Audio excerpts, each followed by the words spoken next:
Never would have made it, man, without you. Marvin. Bishop Marvin Sapp has gone viral. If you haven't been following, he's gone viral for pretty much locking the doors. He was doing the lean on me, cold Batman, lock the doors, put the trays on the doors, well, lean on me. When he was locking them doors, that's what good old Marvin Sapp just did. He locked them doors. And just to give you guys the background, this video is old. I don't know why it's coming out now, but the video was actually like back in July sometime last year. With that being said, it's going viral, so we're going to talk about it real quickly. But as you see, it says Bishop Marvin Sapp faces backlash after ordering his ushers to lock the doors until 40K in donations were collected for his church. So let's see here. And they understand the cost that is involved. There's 1,000.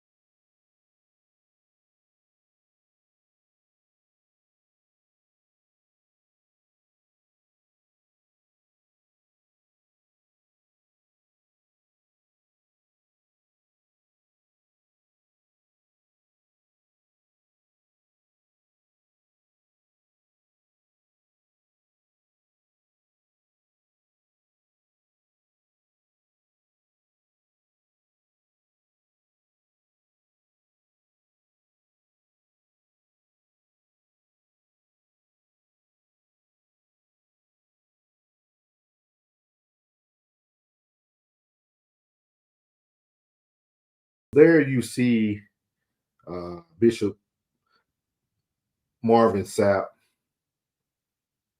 talking about people paying he's trying to get up to 40K.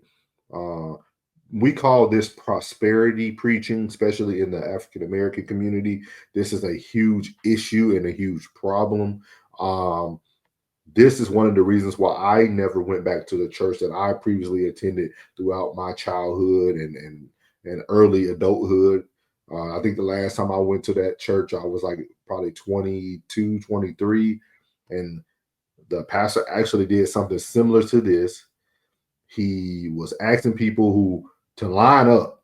He wanted you to line up. And if you were going to be paying your 10%, you be in this line. If you're only going to be paying an offering, you be in this line.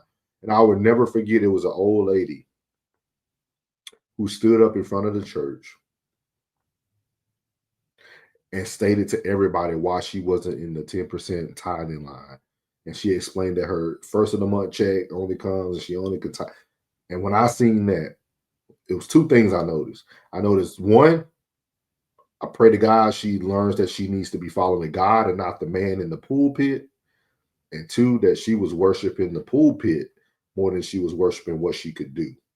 And I'm going to read something to you guys from Malachi chapter 3, verse 10. It says, "Bring ye all tithes into the storehouse, that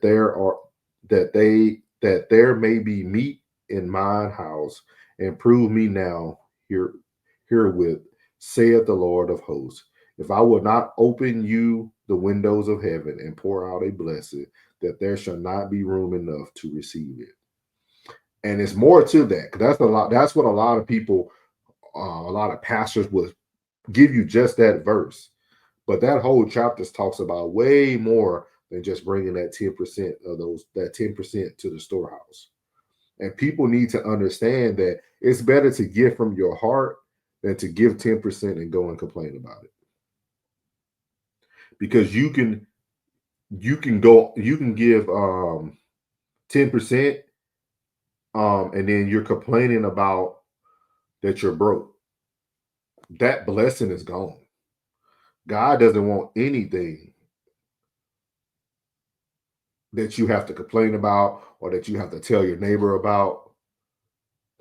And then it goes on to say in verse 11, it says, "And I will rebuke the devourer for your sake, and he shall not destroy the fruits of your ground. Neither shall your vine cast her fruit before the time in the field, saith the Lord of hosts." And it goes on and it keeps going on, and it talks about bringing your 10% to the storehouse. And a lot of this stuff is talking about when you bring that 10% to the storehouse, if you bring it correctly, if you're giving it from your heart, and you're tithing, those things are going to come back to you tenfold.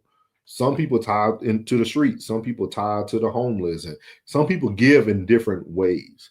Just like that parable about the lady who only had, like, I think it was like a penny, and she brought that, and all the other people were trying to criticize her because she didn't bring what other people brought.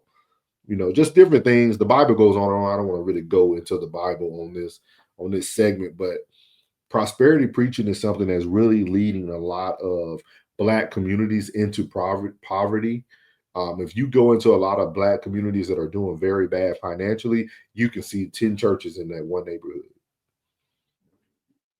And somehow they're up and running, especially these little churches where it's probably 25, 30 members in there, and that pastor's been there for years.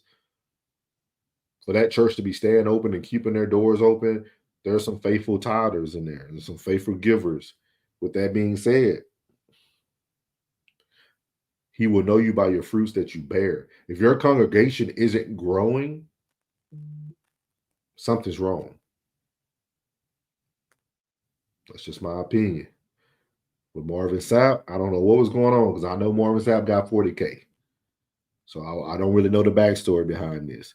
But I don't feel that you need to close the doors to receive what you want. Because if you really feel that God will provide, God will provide. 999 of them could have walked out of that door, and it could have been one person that had a 40K check. Those pastors that you were telling behind you to put the $20 up, and they're going to give 100. Why?